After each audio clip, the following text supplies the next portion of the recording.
2026 বিশ্বকাপ বাছাইয়ে আর 2 ম্যাচ বাকি বাংলাদেশের। এই 2 ম্যাচ সামনে রেখে 26 জনের দল নিয়ে হোটেল ইন্টারকন্টিনেন্টালে ক্যাম্প শুরু হলো শনিবার। চোট কাটিয়ে দলে ফিরেছেন শেখ মোরসালিন, তারিক কাজী। দীর্ঘদিন পর ফিরেছেন সুশান্ত ত্রিপুরা, রিমন হোসেন, মোহাম্মদ আবদুল্লাহ ও মেহেদী হাসান। বাদ পড়েছেন গোলকিপার আনিসুর রহমান জিকো সহ 6 জন। জিকোর বাদ পড়া নিয়েই যত আলোচনা চলছে, তবে এসব নিয়ে ভাবছেন না কোচ হাবিয়ের কাবরেরা। শক্তিশালী অস্ট্রেলিয়ার বিপক্ষে ভালো খেলাই লক্ষ্য কোচের।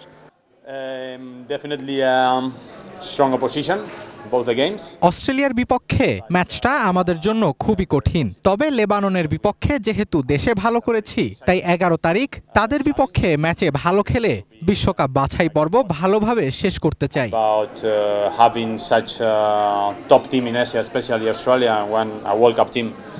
Playing here at home is a great opportunity for the players and also for our supporters to host such a great team, and we will definitely take the opportunity.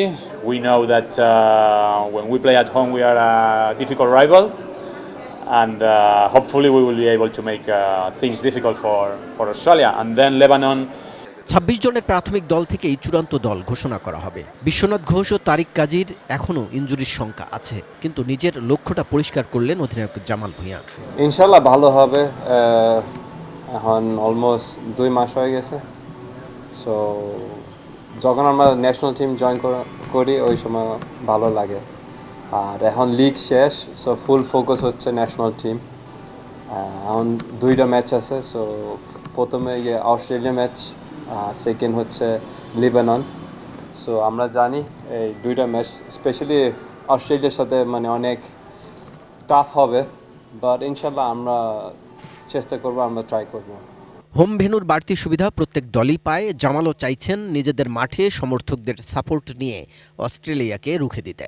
না, of course home match is always, ওইখানে একটা advantage আছে, কারণ অস্ট্রেলিয়ার জন্য এটা নতুন environment, অন্য ওয়েদার, অনেক সব কিছু অনেক ডিটেলস আছে। বাট হোম অ্যাডভান্টেজ, আমার ফ্যান্স, আমার সাপোর্টার আছে। সো এইগুলো একটা extra motivation, extra strength. So আমি মনে করি মানে সব প্লেয়ার অনেক মোটিভেটেড এই ম্যাচে। পার্সোনালি আমি মনে করি জিকো ইজ আ ফ্যান্টাস্টিক গোলকিপার। উনি অনেক ভালো goalkeeper. Last I think 4-5 years national টিমে আমরা সাথে ছিল। আর এখন তো জিকো নাই, এই ক্যাম্পে জিকো নাই। সো এটা ম্যানেজমেন্টের ডিসিশন, ওরা ডিসিশন নিছে। এটা আমার কোনো কমেন্ট নাই। The team is very good overall. যেটা আছে ওরা সবাই পারফর্ম করছে ভালো, মানে ভালো এফর্ট দিছে। সো যেটা সিলেক্ট করে এটা পুরা ম্যানেজমেন্টের ডিসিশন। আই গ্রুপে গত নভেম্বরে মেলবোর্নে অস্ট্রেলিয়ার কাছে 7-0 গোলে হেরেছিল বাংলাদেশ। ঢাকায় লেবাননের বিপক্ষে হোম ম্যাচটি ছিল 1-1 গোলের ড্র।